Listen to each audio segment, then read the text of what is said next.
All right. I think we're ready. Maybe. Ish. Sort of. Sort of, sometimes. So you may have noticed that we have had a costume change since the teaser video. More than just that. It's a whole new day. Quote Shakespeare. Yay! Different computer, different storage options, different everything. So yay! But we still have our topic, which is steampunk. Yes, steampunk. So, can I ask a question Absolutely. of the two of you? I'm off screen because I'm hand sewing because I need to work. Plus, she's got this lovely little bit of lace, and there's a silver cup and a puff of velvet, and it's going to become a pincushion, I believe. Yes, I'm making a pincushion. I'll show you guys later. It'll be lovely. When was your first encounter with steampunk, and what was it? Which I think that's a good thing to do with where we're coming from. That is a good thing to do with where we're coming from. Gosh, it's been a minute. I can actually speak right to this. My first real encounter with steampunk was I was invited to show up with my face painting and balloons at the St. Charles River Steampunk Festival in Massachusetts. Oh. And so I went down there with my booth and a hastily improvised steampunk costume that was created through looking at online and going, okay, how do I do this? And I think some people have seen the Mad Hatter top hat that I wear. That the whole thing with the spray of pheasant feathers, and I actually have a pair of like welding goggles because goggles go with steampunk. Goggles, yeah. And I had a brown and gold brocade corset and I found a skirt that was a little bit like an Edwardian walking skirt. Okay. Kind of that shape, a little bit of flare to the back, and with the corset on over it, a little bit bustly. And I forget now what I was wearing for a shirt, but kind of like a peasant shirt kind of thing. And all the pearls and vintage crystal necklaces that I owned, and I had a blast. That was such a fun festival. And they had a parade of people in costumes. And I did not know what I was getting into. It was a lot of fun. And it just definitely very cemented my affection for steampunk as a visual art. Right. As a written art, that's a whole other, I don't know. I want to say maybe Lindsay Baroker's Steampunk and Dragons type books are the ones that I first encountered where it was steampunk as a written thing. I'm honestly trying to remember. I think I encountered the music first. In the teaser you were talking about Abney Park. Yeah, Abney Park has been out for a while, but it was because I made the year I was crazy. There's only one. Crazy. Okay, just checking. The year I went crazy, I was working full time at a Joann's as a receiving manager and opening a new store, and I was pregnant. And I worked 70-hour weeks for 8 weeks straight. That'll do it. Yeah, I mean. Yeah, I took one day. I took one day off in 2 months, and that was at the very end. It was to go to a wedding, where the bride wanted it to be a steampunk wedding, but not enough of her family knew what steampunk was. So it was just a costumed wedding. Yeah. But I went as a steampunk librarian. Ooh, fun. With a slightly, it's a slightly older. I need something to fit. I was pregnant. I need something to fit over the belly. So it was gold and maroon and with copper findings. It was a great shape. I think I have it somewhere still. I don't remember exactly where it is. It sounds amazing. I love that. Those colors together. It was a really simple one to make. I made a Queen of Hearts in the same kind of style for a friend, but she wanted a really super short skirt. So it was like Queen of Hearts with like fishnet stockings and stuff like that.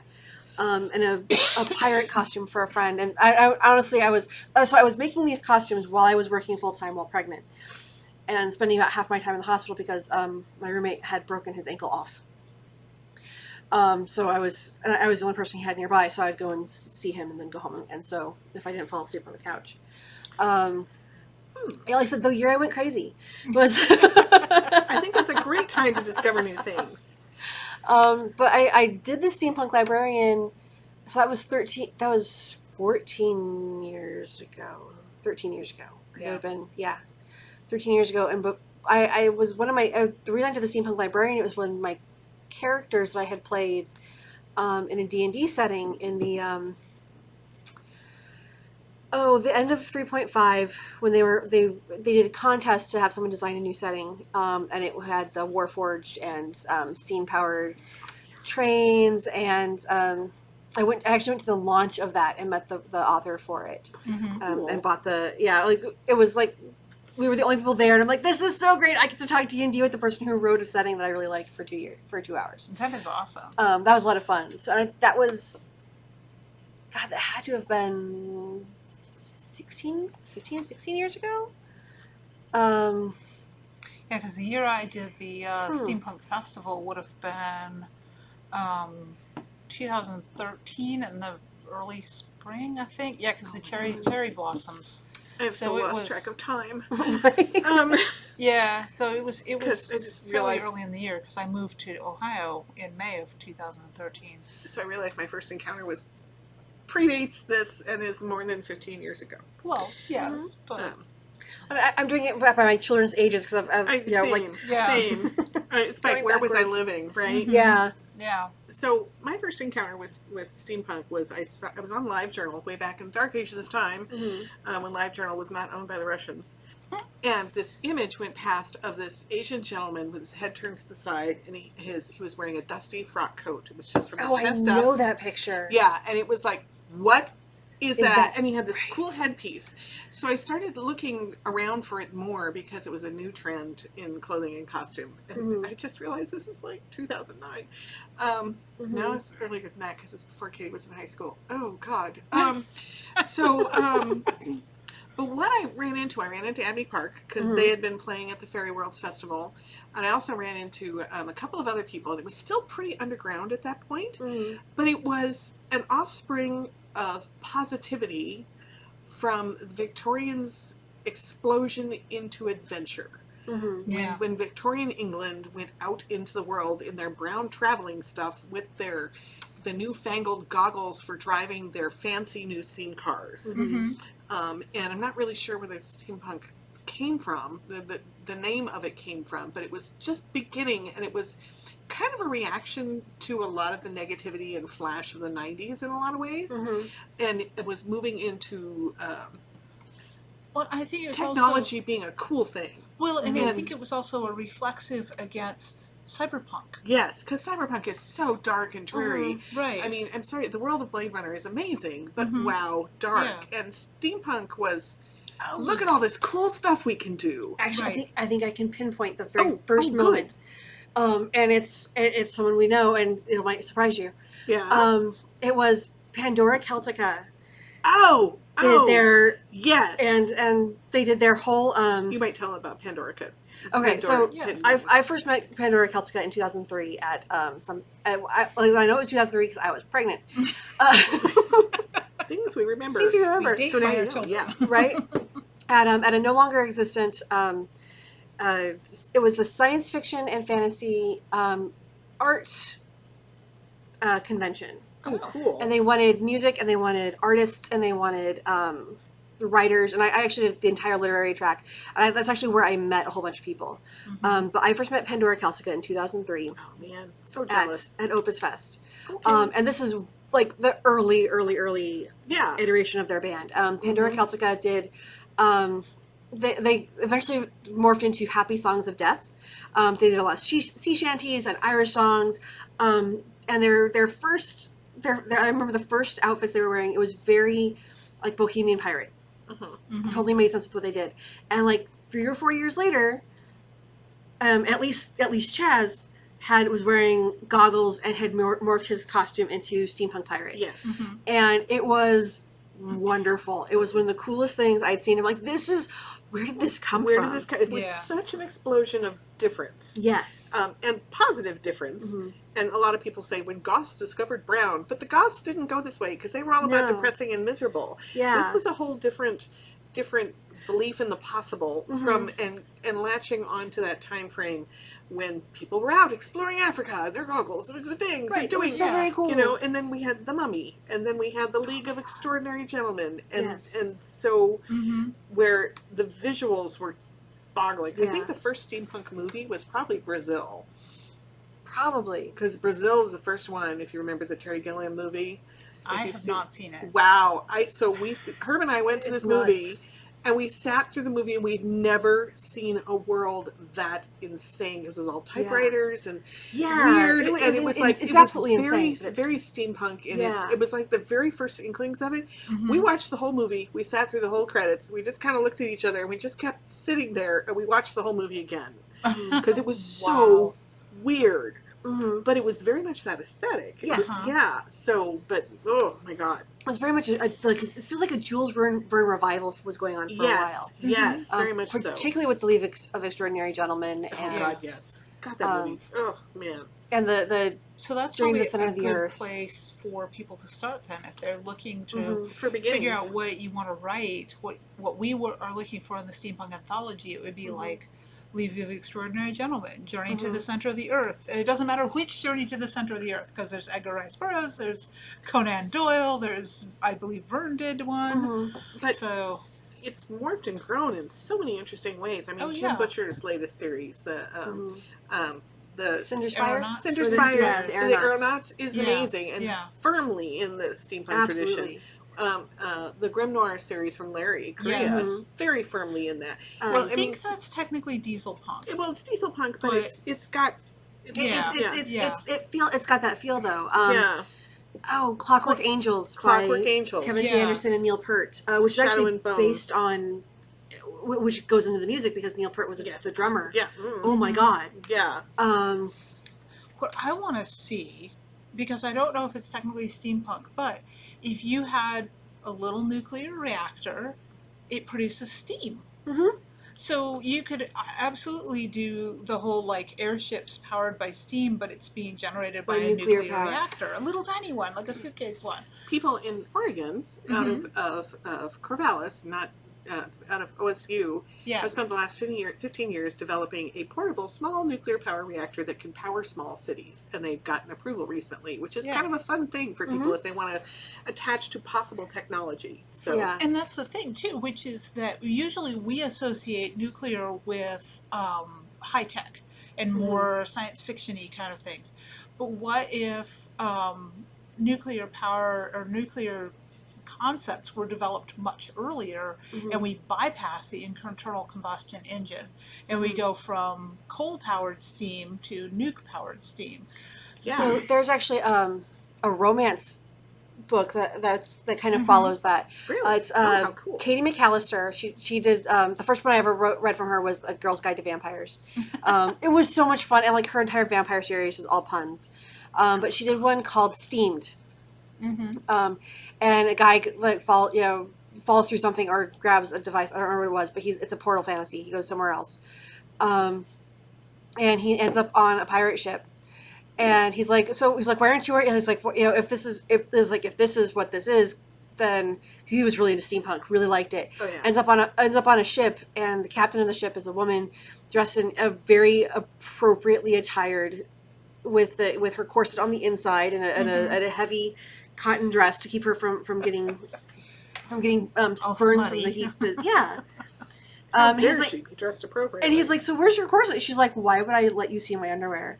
And it goes like a whole I love discussion of how of I the love appropriate that. right. Oh, that's cool. Like a discussion of how she should actually be dressed. Yeah. And that was a lot of fun. But they went with the Tesla was right, not Edison. Tesla won, got funding, and so they actually found ether and discovered cold fusion before coal power took off. Oh, that is a really cool way to take it. Yeah. So like that's the Well, and here's the thing too. Something I love about steampunk is that it's relentlessly positive. yes. Yes. It is relentlessly about how we can solve problems and seeing the world as a place to be explored and discovered and how you can do amazing cool things with it, even if there may be a villain, So, Yeah. Well, and I mean, I've woven alchemy into a couple of my story threads. Yes. Because as a chemist, it appeals to me because alchemy is this weird amalgam of science and magic and just sheer the heck. The line in one of the books, one of the infamous alchemist's books, is he declares with all solemnity that mares could get pregnant by smelling a stallion. Right. I don't know where he got that idea from. Man must have been incredibly sheltered. But it's that kind of zany bat shit nuttiness. And it's fun. It's really fun. Smelling them is the first step.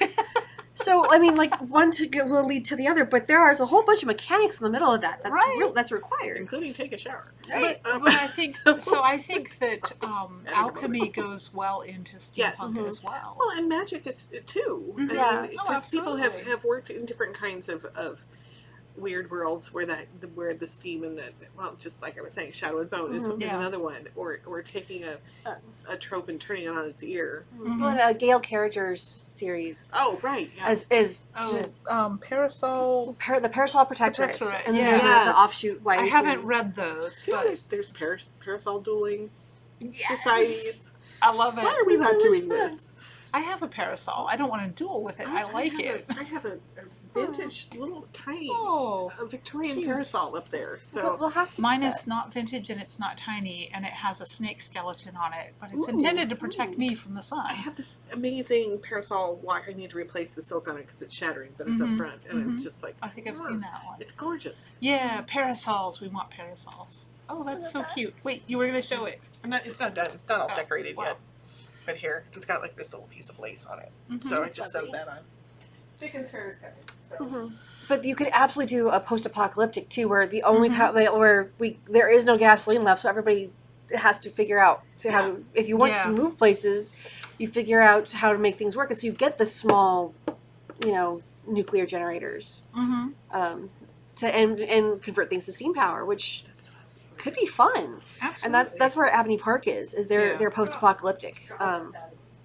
Yeah. Yeah, and I'm going to show off some images because I've been playing around with stuff, getting ready for doing covers for this. And this, I think, is probably a little too grimdark for what we want. But it's also really cool and goth, and I love the ornate Victorian-ness of it, which is another thing that seems to be a central characteristic of steampunk is the connection to Queen Victoria. So, Yes, what if Queen Victoria was immortal? Oh. Well, and Royal Exhibition. I mean, she was very much about moving things forward, and even though she got incredibly bored with being queen after a while, but Oh yes, I mean, wouldn't you? Yeah. and she I felt so missed bad her for her. Albert. Well, I mean, obviously, they very much enjoyed each other's company. Yes. Witness the spawn. I mean, hello. And when you're queen, it's not like you can just run right out and get laid after that. So, sorry, that was rather direct, but So, and another steampunk thing that I really, really love, and I'm not sure it's technically steampunk, but I love it anyway, it's Girl Genius. oh, Yes. God, yes. Girl Genius So- is definitely steampunk. This is not Girl Genius, but it does kind of capture that same aesthetic of the alchemy and the beautiful blonde and I love So- those. Yeah, Girl Genius is very steampunk. very steampunky. Yeah. And it's actually one of the go-to suggestions. I love that. Yeah, no, this one's great. See, something like this with some really nice ornate gold font going around it. So this would be like the central in on a cover. Would work really, really well for a steampunk Yeah. thing. And I actually have written some steampunk stuff. Yeah, so we may have to stop and talk about covers. We're going to have to, because So yeah, I mean, actually, you know what this makes me think of? Hmm. That one Doctor Who episode with the skin. moisturize me, moisturize me. Oh, my God. So maybe not this one for a cover, Jonna. I think we can pass on that one. No, but there was the Doctor Who episode with oh, what is her name? The king's mistress.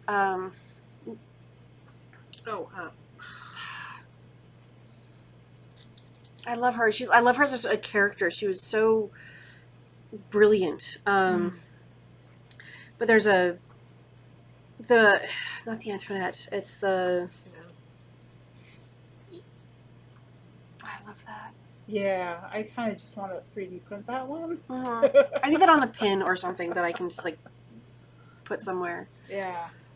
Madame de Pompadour. Madame de Pompadour. Yeah, there's a place in Italy where she got her perfume that you can go and get the exact same mixture. It's an apothecary that still exists from that time.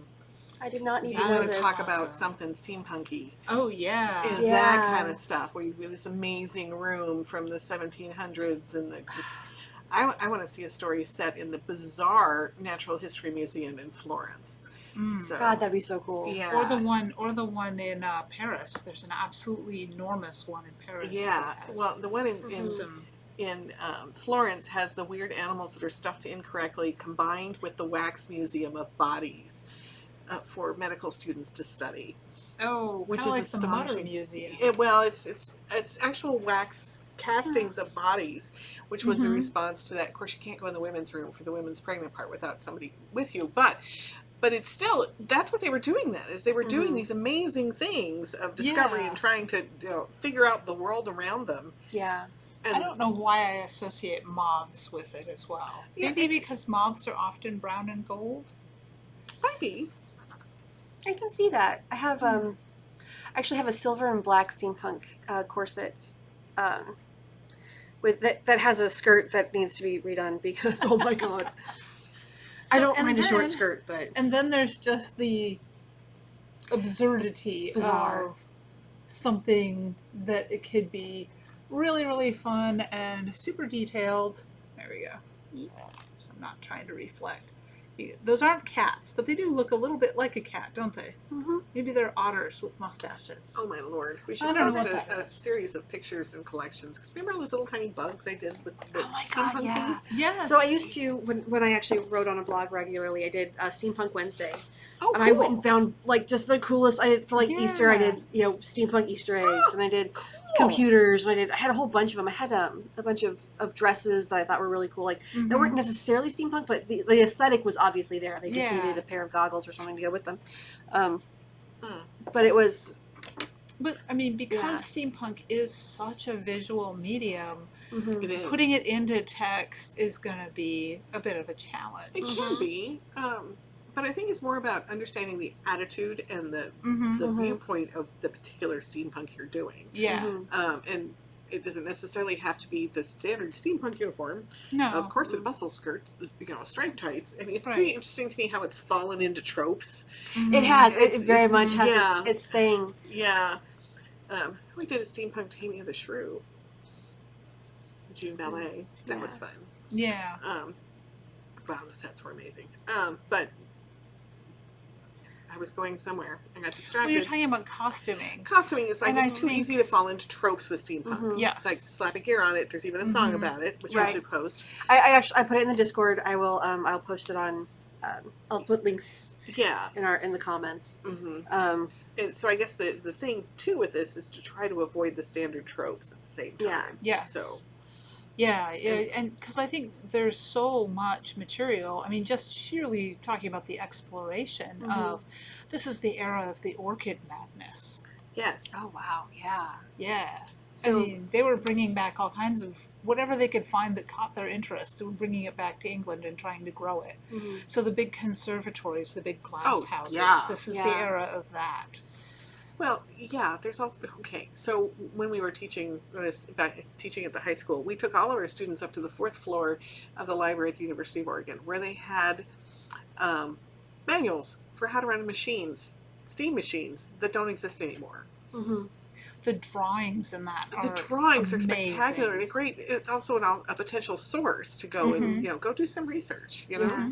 And I know at the Steampunk Expo we did in February. God, that was so much fun. That was a lot of fun. We there was the talk about what happens when steam goes wrong. Yeah. Oh, yeah. The chances Bart for Kemper talking about that stuff. We should have Bart on. We absolutely should have Bart We on. should have Bart on so we can talk about that. So, But it was like what happens when the boiler explodes? How do you hear things? One of the things that we were talking about for the oil field is that when you're getting oil off when you sink a new well, that there are moments when you have to get tubes and pipe in the right spot, and you have one chance. Yeah. Or you cause a spark and the whole thing explodes and you lose everybody. So people who understood the mechanisms and could do that were worth their weight in gold. And it's the same thing with steam, because the limitation for steam is the containment vessel. And Bart talked about this in depth. I mean, it's something that I understood before it. I don't have the metallurgy, but that's the other thing too to explore, is the fact that if we're going to posit a steam-powered world, the containment vessels have to be better than what we currently have. But, I mean, buckyballs and graphene layers of that kind of vessel made out of that for steam is a game changer. So a new discovery, way back would change it, would make steam more viable, which part of the reason they got away from steam was they couldn't reliably gauge the containers and the pipes. The level of quality control to mass produce containment vessels for steam, it just wasn't there. So you're saying they need wizards of metallurgy? Yeah. Gee, sounds like a magic thing. It does. It could be a magic thing, and it could also be the post-apocalyptic, where this, we already have that we've discovered this, technology, and we're no longer able to do internal combustion for whatever reason. Yeah. It's just not. It's not feasible to if the massive interstates go down and we don't have ocean-going vessels. Like, we've lost most of our ability to actually get oil and process it. So we're not about to give up our cars because some kind of massive EMP thing that takes down. And I think somebody's done that with the Carrington event. That might have been Steve Sterling's series. Well, Spider Robinson wrote a story about aliens that eat electricity in any form, which was interesting, what it did to the world. So. Yeah. Well, and John Ringo did in his series, which I can't remember now what the name of it is, but he basically had an AI that decided that to protect humans, it wasn't going to allow any kind of explosions, and that limited internal combustion engines and basically shut it down, and it turned off all the nanites that the humans were relying on. Damn it, I can't. It has dragons. I don't remember the name of the book. the first one, There Will Be Dragons. Yes. Okay. Thank you. And there was a lot of other weirdness in that world. It was a fun read. But there's so many different directions you can go for steampunk. And you can find a brand new one. Yes, I mean, absolutely. I am all for. Come at us with something new. One of my favorite things to do is like, oh, this is a cool way to do this. I think that's part of why we're so broad with this particular topic is to just, when we say steampunk, go. Yeah. So well, and I would love to see people taking on the concept of medicine in the steampunk era. Yes. And I mean, because you can go hard science with steampunk, and you can go hard fantasy. Yeah. Yeah. There are a lot of different directions you can go, and I would like to see all of them. Like, something I haven't thought of.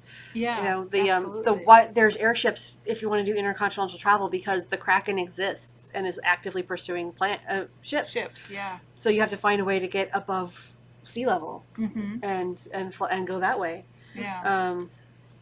I know, have mermaids, like I would love to. When I was on a lot of very fun drugs, it's like I could see it was like the back of my brain was projected onto the in front of me. Like, I can see all of this. So I actually saw my brain working. It's very strange. That's a little frightening. It was like, wow, this is really fun. I mentioned it. Yeah, I mentioned it to my anesthetist, or the anesthesiologist. Anesthesiologist, when I was doing my thing. I'm like, is this a thing? And he's like, well, some people do report visions, but most people don't seem like actively. I'm like, no, like, it's fine. I was just curious. But I had a shape-shifting mermaid.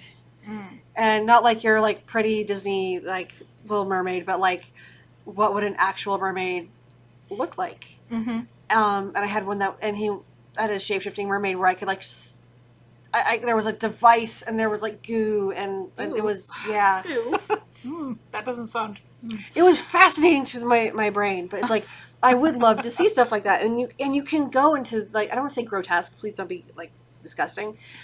P.T. Barnum's The Fiji Mermaid is from this era. Yes. In fact, just P.T. Barnum in general, look at some of the sideshow stuff. Oh yeah. Where, I mean, they were stitching together things to create, but what if they weren't? Yeah. What if it was actually real? What if they stitched things together to throw people off the trail? Like, this actually exists, and we're going to put this out there so people will leave us alone. Yeah. If we put it in a sideshow, no one will believe it's real. Yeah. No, there's so many just possibilities, and I think that this is going to be a fun anthology. This one, I think Weird West, I think Coffee, those are just so broad. Well, and that's the point. Well, Right. and also Magi Noir. Oh, well, yes, Magi Noir too, Cats. but Cats, Noir. Big Go. tales. Exquisite tales, yes. Yeah. Exquisite Tales. Cats Bar, Exquisite Tales, go. Yes. And the call for 2 is do it again. Well, I think part of it Because- too is that, and we've discussed this before about we're not When Harry Met Sally salad order, No. which is a lot of anthologies. Calls for anthologies are very, very specific because they're trying to get, and they drill it down so far that it's almost impossible to write. It's like, thank you for giving me the outline to your book. Please go write it. Yeah, Right. but the flip side of this is that we know that a lot of writers are very uncomfortable with being given Extremely steampunk. Right. broad. Go. Yeah. Because we're not used to being given permission to just run wild. Yeah. You know, and as authors you totally can run wild. There's no reason not to. But you have to kind of train yourself into it. And I think that's one of the things we're doing with the press with our very limited titles of Weird West. Go. Go have fun. Because that broad allows for such an amazing explosion of creativity, which wow have we seen that. Oh yeah. So We got some stuff for for the All Will Burn Wow. anthology that I actually we sent contracts out for yesterday. There were some that were exactly how I expected them to go. Yeah. And like, then yes, because you set the world on fire. Congratulations, well done. And there were some where I'm like, this is not at all what I expected, but I love it. Yeah. There's one with cats, and I'm like, why wasn't this submitted to Moggies in Space? But then I'm like reading through it, and I'm like, no, this actually works perfectly for or All Will Burn. Yeah. Although I think they might have connected it to Moggies in Space, which is interesting. Which is fine, because that's the other thing with broad calls is if someone is trying to write for a specific one, but it has overlapping themes, and they don't make it in time for the deadline for the one that they were thinking they wanted it for, it could easily fit into a different one. Absolutely. This actually speaks to a submission we got yesterday. He's like, hi, I'm submitting this. And I wrote back and said, great, for what? And he said, well, there's like 6 of them it could fit in. Do you guys just want to pick it? And I'm like, no, honey, you get to do that. You have to tell you what it is. You have to tell us where you want it to go. Yeah. But it was pretty clear that it really would have gone in 6 different places. And they said, but no, we don't keep a pile of stories of, we can put this there. So. Well, we don't have to. I mean, right No. now we're struggling with the fact that we get so many great stories Oh for my each Lord, one. we get so many good stories. And then we disappoint so many people when we're like, nope, you didn't make it in this volume. But that doesn't mean the story was bad. It just means we ran out of space to create this thing. We want to make sure everybody gets paid. And there were a couple that I'm like, I really love this story, but I think it would fit better in this other anthology. So, I'm going to pop it over there because I think it'll work better there. Yes. And that's a my call thing. I think I've done it twice. Yeah. Or something was submitted to, We did that with a postcard. yeah. We also did that. Yeah, you did. You moved. But We also included a postcard in this one. We did include a postcard in this one because it fit so perfectly. How are we going to do that with the art? I will show you. Okay. She's magic. I'm going to make. I also She you solved to the work this problem out. before she created it. Yes. Um, Well, I mean, because the thing is, if we're doing it, I mean, we can do art in the books as long as we're doing black and white. yeah. Yeah. Which, with the steampunk, we might want to throw some illustrations in there. We might. Ooh, there's an idea. That could be fun. Because it's a visual, very visual. It's a very genre. visual medium. Yes. Yeah. So- And it might be the steampunk one. Might be one where you and I get together and I think we do a custom scene divider. Yeah, Because absolutely. that would work really Yeah, well with that. let's do that. Let's plan on that. That sounds like so much fun. So- Yeah. So they're fun. Yeah. And it gives us a chance to play. Mm-hmm. Yeah, but there was one of the postcards where it will look stunning in black and white. Yes. Excellent. So it's Excellent. going to work. It's a really work good great choice. there. Excellent. Yeah. So Um, yeah, and that's the other thing too, is that what we can do because of what we do is we can make beautiful books. Mm-hmm. You know what we are? We are steampunk publishers because we're just like trying all the new technologies and running in circles and being completely crazy like Victorians, Mhm. running about in the countryside, tasting Exploring everything, all the new concepts, and tasting ideas. everything. Mm-hmm. Well, I know one thing I'm going to say that I don't want to see. I don't want to see anti-industrial No. because, Like I said, positive. well, I mean, So- yeah, we want entertainment and we want positivity, but the other thing is that you get a lot of the Industrial Revolution gets painted with a very broad negative brush Mhm. in stories from this era. And Yeah. the reason for that partly is because they're not thinking this through logically. Mhm. There was obviously a demand for those kinds of jobs. People would rather go work in a factory all day than work on a farm. Yeah. For one thing, a factory, you get the opening whistle when you start and the closing whistle when you stop, and then you have the rest of the day to yourself. Mhm. A farm is not like that, trust me. No. Well, and also Industrial Revolution, in particular with clothing production. Mm-hmm. The huge weaving mills freed up an enormous amount of women. Yeah. Mhm. An enormous amount of women for clothing production and stuff. It was remarkable what a difference that made for Yeah. women's existence and for orphans. Like, Mhm. oh, kids working in factories. They weren't starving. Yeah. Yeah. I mean, context They got a matters. job so that they could earn Yeah, they weren't money begging to and make stealing on the food. streets. Yeah, they Yeah. weren't dying on the streets of no Mhm. food, you Yeah. know. So people need to not drop context Yeah. when they discuss those historical timeframes. I think Right. another part of it is the obsession with Dickens Mm-hmm. in Yeah. a lot of in a lot Dickens of our is not steampunk. no Dickens he is not is not. steampunk. Dickens is depressing and awful. Yeah, some of it can be fun, but it's kind of obscure, which, I Mhm. mean, having Mr. Dickens instruct me about that at Dickens Fair was kind of fun. But yes, it's kind of grim, Yeah. you know. Well, and there's no doubt that there were grim things, but there's Yes. grim things in any era, Yes. and that's not what we want to dwell on. No, we want things to be positive. Now, you know, you That can doesn't have mean a the story can't be dark. This is No. another thing we run into a lot. Right. Yeah, it doesn't have to be cute and fluffy. no. No, You But- can have someone who loses a limb to a boiler explosion. What do they do because that next? certainly did. Because that happens. So it Yeah. happens. You know, the And then you get the steam-powered prosthetics. yes, Mm. which I have. We're going to redo this and recover it. Isn't it really fun to watch these two light up? So, I may have written a story or two Uh-huh. with like steam-powered robots and steam-powered prosthetics. We have and Steam interdimensional Man. aliens. we have and Steam Man at Dickens Fair. He comes out twice a day on weekends and wanders around. Cool. It's really cool. Yeah. Really, so we have a Disney Imagineer, not my friend, who creates essentially the Victorian exposition of the steampunk Mhm. stuff, and it Yeah. is so incredibly cool. That is very So- awesome. Yeah, they had the first thinking machines, the Yes. pre-computers. Oh yes. You get Ada Lovelace and Mhm. and the first programmers, which is a lot of fun. You have the okay, so it was a fake, but the first chess playing machine Mm-hmm. was a midget. But you know, it's stuff like that where you can have fun. You know, did they find a way to imbue intelligence into objects?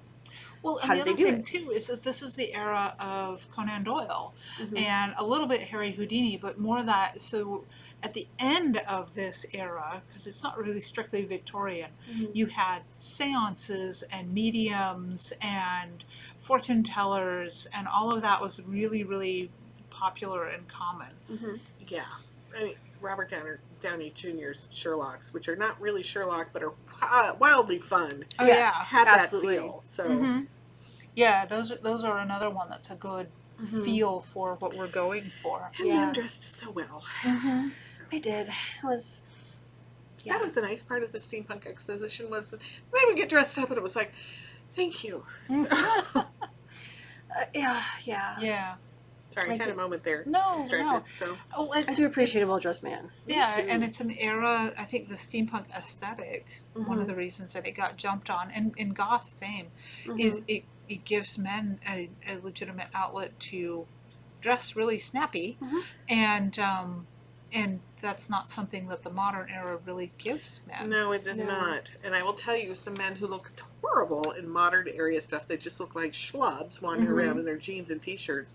You get them into a frock coat and a vest and those high-waisted pants, Mhm. and they're dashing and beautiful. Mhm. Yes. Absolutely dashing. Manny when he Yes. puts on his suits and everything, I'm like, Mhm. damn, Oh, yeah. damn, Yeah. Manny, you're looking pretty hot. So, Yeah.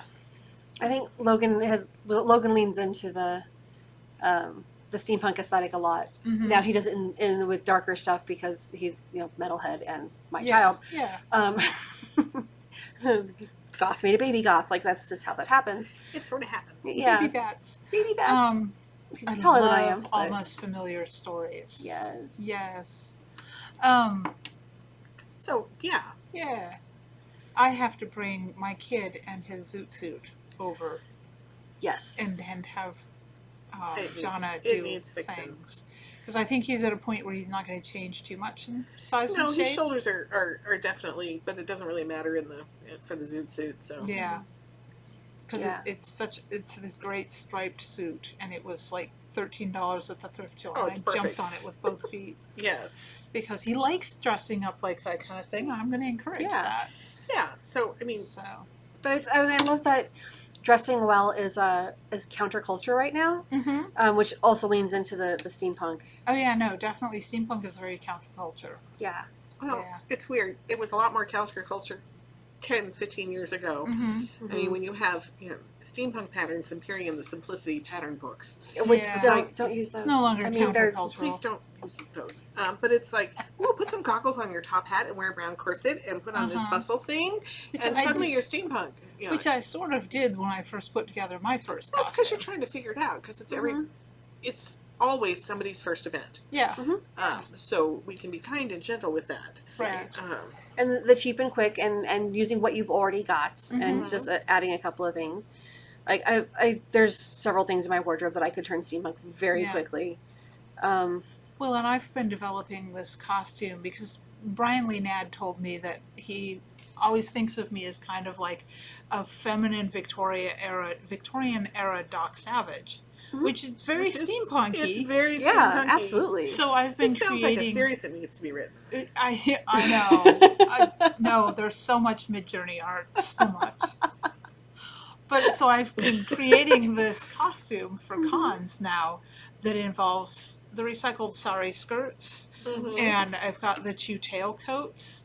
I also have little hobbity brown vests, waistcoats, and about the only thing that I'm still trying to figure out is the blouse thing to go with That's that. the hard I part. gotta say, the for lace me. one Yeah. was working. The lace one really works. The She lace had a one- really glorious lace one on this last Yeah. convention. So True. That was an Amazon find. was that Amazon? Or was that? Yeah, that was Scarlet Darkness. Oh, okay. So, Okay. and then the other one I've gotten some cute stuff from is called Belle Polk, and again those are Amazon, so they're not like super high end quality, but they're much better than like costume quality. Mhm.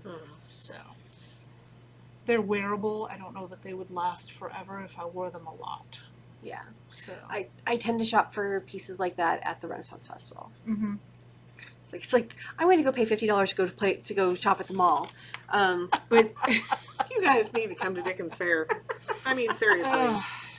We but were it's- talking about doing the Ren Fair. Yeah. So Let's see if we can run away for a weekend and go do that. Because I need to go shopping. I need to not run away for a while. My poor husband. I'll give it a few 2 weeks. weekends in a row. I know, which Yeah. needed to But- happen, but it Oh, was yeah. appreciated. No, it was good. I needed to go with you, and it was good to get away and just not do And a that whole dog lot. needed rescuing. It did. It The dog needed rescuing. definitely needed rescuing. So I think that kind of covers the whole steampunk thing. It does. Yeah, I think so. And I think that was a broad enough brush. Because we don't want any of you authors watching this to feel hemmed in. No. Really, I mean, the whole Raconteur Press ethos is be entertaining. That's what we want. But I also realize that there's probably some people that don't have a really firm grasp on, so what is steampunk other than Right. gears and brown and gold? So And I there's so much more. I shared a meme, and I did not intend to hit somebody with it. It was just like incredibly apropos at the time, which is what is steampunk. It's supposed to, and it's this very long description. Like, does it make sense? No. Have you ever seen Wild Wild West? Yes. Damn it. Yeah. But in Wild Wild West, The original version. the original version, The TV series, which I grew up watching. I feel so old. the movie isn't It's not bad. bad. I mean, The fun inventions that Kevin Kline's character has, and this steam train, and like there's a lot of good in that movie. I don't think it has much resemblance to the actual TV show. no, it does not. But So it'll so help does with the not. aesthetic if you're looking for kind of what you're looking for. I mean, that brings up another thing: is steampunk does not have to be set in Victorian England. no, It No, can be absolutely anywhere. not. It can There's- be anywhere. Well, exploration was happening everywhere. Yes. South America, the Tepuis, the sunken pit in the middle of that of the Tepui, which is a big plateau, the lost world kind of things. That's very Victorian. There was one, I want to say it's Nalini Singh. I could be misremembering, where it's basically set in India. Nepal had the Himalayas, Shangri-La. Yeah, right. Oh, There's yes. all sorts of there's all sorts of places you could go with this. You could go, Yeah. Far east. Literally you could go, globally. yeah, anywhere. And if you want to get really frisky into outer space with steam, now you there's could. a You thought. absolutely could do that. There's I've seen it. I would love. Two Space War. Oh, Two Space War is, I mean, it's not really steampunk, but it kind of has some of that aesthetic. Treasure Planet. but the worlds Oh, you yeah. encounter, when you're out there. Yeah, I mean Firefly. Firefly is very space cowboy, but there are Yeah. there are There's worlds some steampunk aesthetics where it's to it. they're the train robbery. Like they're on a freaking train with a How much more spaceship. steamy can you get? So, So- yes, don't feel hemmed into just this planet. So So I went and looked because I keep forgetting which ones. We have 4 anthology deadlines. Yes. So we have we on have September 30th, which is this Saturday. This will air on Wednesday. Yes. So Pinup Noir 2, Templar 2, Space Cowboys 404. 404, Count Not Found. Count Not Found. I love that title so much. Maggie's 2, Moggies in Space 2.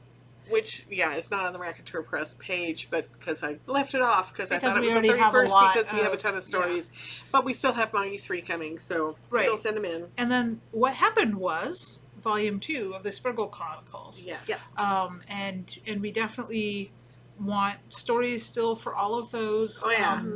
It not wind up in that volume, but there will be some things that will be bounced outward. We are aware of this. That's always what happens. It's just kind of, people just kind of so- expect that anymore from us. Mm-hmm. It's like, oh, look, I didn't make it in. I guess the next one. Yep. Even Jim was like, so. We're like, wait, so. Quite frankly, I got 3 stories with the exact same theme. Mm-hmm. Like it was, granted, it was or all will burn, but I'm like, and so I put the one that was Well, they fit with the other ones. with the other ones, yeah. In the first one, and so Jim's will probably be number 2. Mm-hmm. Not because it wasn't bad; it was bad. It was something like I don't want to put 3 with the same theme Yeah. back to back. No. Yeah. You So have to construct it so it's. yes. So she did a great job, I mean, as you usually do, but it was Yeah. just a really great combination of stories in this one. So I'm looking forward to this one getting Yeah. published. So. and I put my thumb on the scale because I created a cover that definitely leaned in a direction. It did. It did, and the second one too. Oh yeah, no, yes. I have the cover for number 2 as well. As a complimentary thing. So. And then we also have the cover for Pinup Noir too. Oh yeah, Damn. I think we've teased that one on the guys' live stream. We That was did. so much fun. That was hilarious. I think we need to just do a cutout of her face and just post her. So I can do that. I think we should Yeah. because we can post pieces. we'll just do pieces. Yeah, we'll just like.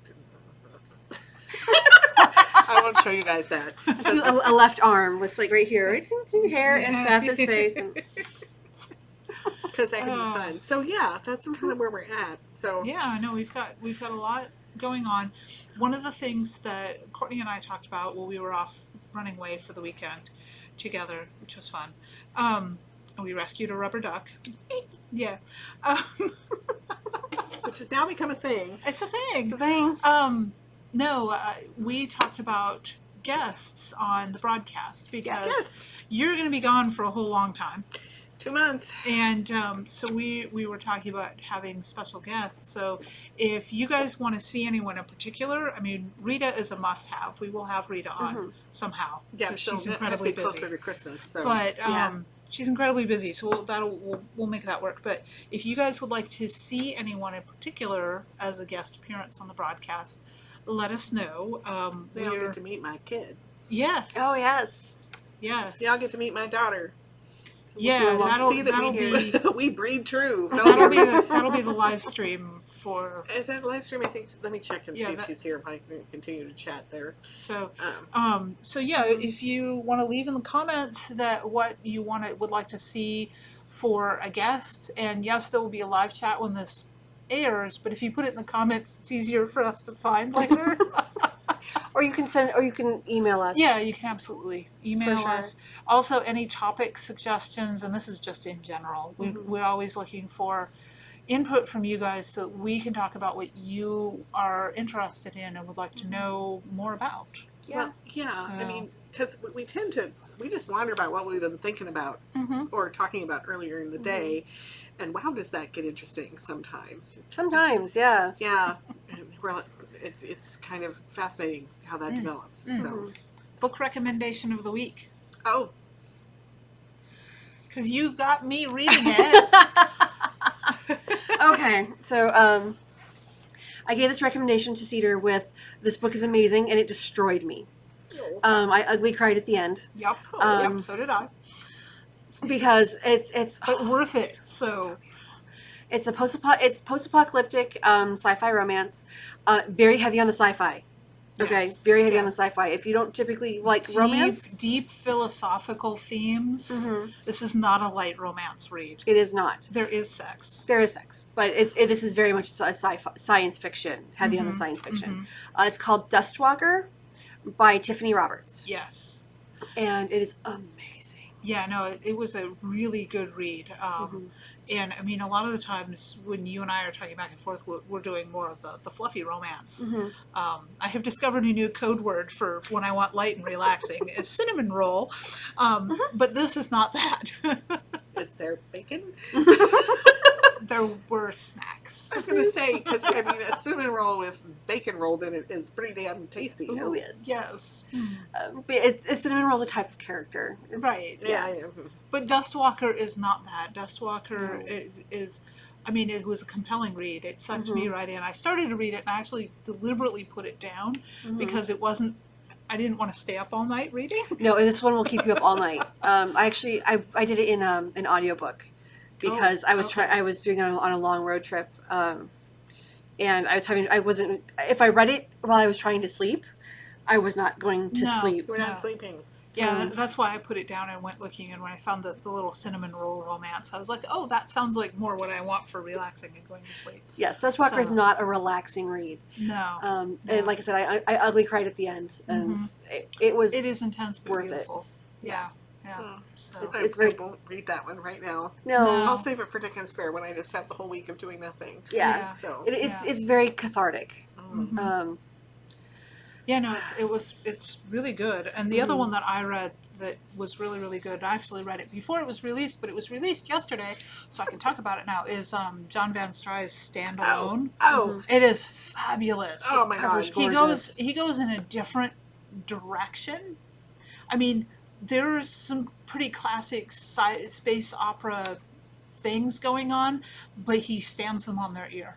What- And it is and just it's yeah. a fabulous read. He's such a good writer. And I had so much fun creating the cover for that. He's like a giddy little kid. He is, I mean, and he you know, comes through in his books. Well, part of the thing about John Van Stry's people don't realize is he's a New Yorker, which means he falls into the nice but not kind of thing, right? Kind but not nice, which is the West Coast. And so he's very brash and kind of in your face when he first meets you because he's horribly insecure. But when he gets to know you, he turns into this giddy little kid who's all happy about all kinds of stuff. And it's just the cutest thing we ever. need to have him on so we can talk about romances. Yes. Oh, We need to Because record he when he comes up for dinner. Yes, Yes. because he writes the harem lit, which is actually the only harem lit I've ever read in that light. yeah. Yes. And that's the Valens series, and he also does the portals, which are much more like action adventure or D&D exploration, but also have Right. But so yeah, we definitely need to talk to him because it's like getting the male perspective on writing romance. Yeah, no, we need to do that. So. That should happen. Yeah. And that's we went back and forth on it on the trends in self-publishing panel, and at LibertyCon, on how if you're looking to learn how to write characters, specifically on how to write deep characterization and how to do it quickly, romance is where you get that. Yeah, yeah. And to go study what the romance writers are doing because romance is on the bleeding edge of whatever the trends They are. are so far ahead of everything. I mean, they are the biggest footprint in the room, and you could learn so much. Yeah. And John is a fabulous businessman too. So He is. not only talking to him about writing romance, but also just about indie publishing because he was a pioneer there, and he's broken new ground, created new genres, and he's just really smart with it on that kind of thing. So we if we definitely could get him to relax and just be silly, that would be great. Yeah. He's so much fun when he does that. So. Yeah, we'll definitely have to figure that out. We'll have to talk to him about maybe Schedule some coming stuff. in early on a Saturday, and we'll sit down with him. That would be fun. So yeah, because that's a good idea. But yeah, no, we need topics, guest ideas, and I don't know that we have StreamYard set up so we can do what the guys did today with the whole split screen, but We can work on that. we can probably work towards that or borrow Jim's account. Yeah. So yeah, other than that, That'd be fun. yeah, that Yeah. would. Then we could do someone that was remote, and not like here in studio with us. Yeah. Not that we don't want to do that too, but Because I know Hillbilly's offered to do one, and his wife would like to come in and chat with us. Oh, So, that'd be just great. absolutely. yeah, that'd be a Yeah. lot of fun. I feel like squirrel. We can't have both Ian and Hillbilly on the same No, day. oh my gosh. No. Not only no, but hell no. That ain't happening. So We'd have to have flashing lights, so we have the squirrels at the rave. get them little squirrel things. They're little glow sticks, so you can sit there. Okay. And so Cedar's done talking. So Cedar's trying to go and cough herself to death. So we're going to call this the end. It's the end of no. Yeah. It's like, no, we will not sing that song. Thank you for So- joining us today, and we'll see you guys next time. Next time.